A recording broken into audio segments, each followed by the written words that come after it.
தேவனுக்கே மகிமை உண்டாவதாக. எனக்கு அன்பான கர்த்தருடைய பிள்ளைகளே, இந்த நாளிலும் தேவனாகிய கர்த்தர் தம்முடைய வசனத்தை கொண்டு தம்முடைய வார்த்தைகளை அனுப்பி உங்களை குணமாக்குவாராக. உங்கள் குடும்பங்களை கர்த்தர் குணப்படுத்தி நடத்துவாராக. இந்த நாளிலும் உங்களோடு கூட கர்த்தர் பேச விரும்புகிறவருடைய வார்த்தை சங்கீதத்தின் புஸ்தகத்தில் 125 சங்கீதம் 2வது வசனத்தில் வாசிக்கிறோம். பர்வதங்கள் எருசலேமை சுற்றிலும் இருக்குமா போல் கர்த்தர் இது முதல் என்றென்றைக்கும் தம்முடைய ஜனத்தை சுற்றிலும் இருக்கிறார். எனக்கு அன்பான தேவ பிள்ளையே, கர்த்தருடைய ஜனமே, பர்வதங்கள் எருசலேமை சுற்றிலும் இருக்குமா போல. இப்போது பர்வதம் என்று சொல்லும் பொழுது மலைகள், பெரிய பெரிய மலைகள், இவைகள் எல்லாம் என்ன செய்கிறது என்றால் எருசலேமை சுற்றிலும் அது காணப்படுகிறது. இப்போ ஒரு தேசத்திற்கு பாதுகாப்பாக இருக்கக்கூடிய ஒரு அரண் என்ன அப்படின்னா மலை.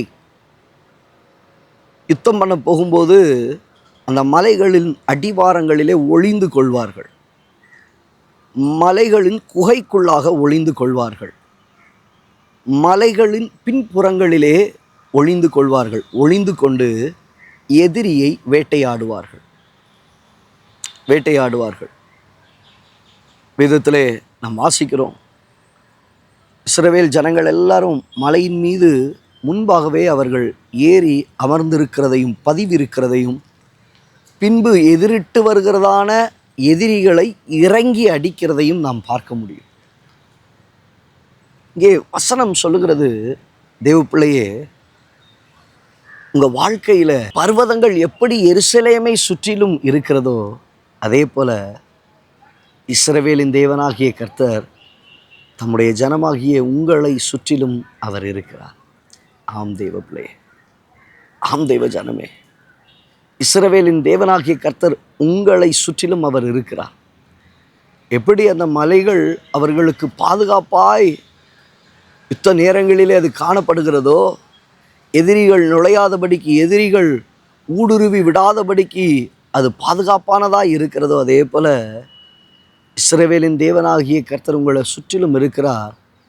அவரை தாண்டி ஒன்றும் உங்களை சேதப்படுத்த முடியாது.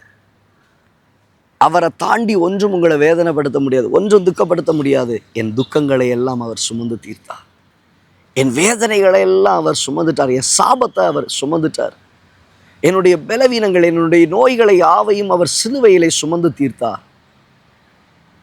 அவர் என்னை சுற்றிலும் இருக்கிறார். ஆகையால் நான் பயப்படேன்.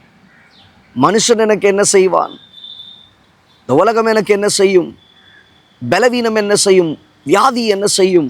தரித்திரம் என்ன செய்யும்? நாசமோசம் என்ன செய்யும்? ஒன்றும் என்னை சேதப்படுத்த முடியாது. தேவனாகிய கர்த்தர் தம்முடைய ஜனத்தை சுற்றிலும் அவர் இருக்கிறார். இன்னைக்கு நேரங்களில் உங்கள் உள்ளங்கள் சொல்லுவதுண்டு,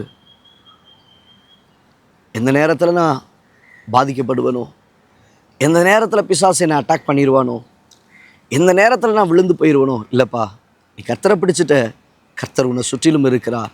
அவரே உனக்கு அரணாய், பாதுகாப்பாய், கேடகமாய், மலையாய், பர்வதமாய் இருந்து உன்னை நடத்துவாரா. கண்களை மூடி ஜெபிக்கலாம்.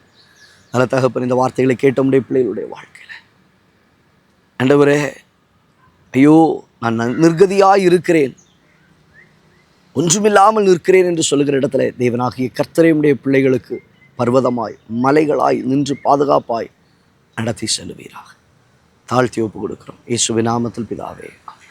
ஆம் தேவ பிள்ளையே, என்னுடைய வார்த்தைகளை கேட்டுக்கொண்டு இருக்கிறவங்க வாழ்க்கையில் தேவனாகிய கர்த்தர் இடைப்படுவாராக. எருசலேமை சுற்றிலும் பர்வதங்கள் இருக்கிறது போல தேவனாகிய கர்த்தர் தம்முடைய ஜனமாகிய உங்களை சுற்றிலும் இருக்கிறார். உங்களோடு இருந்து நடத்துவார். God bless you. God bless you.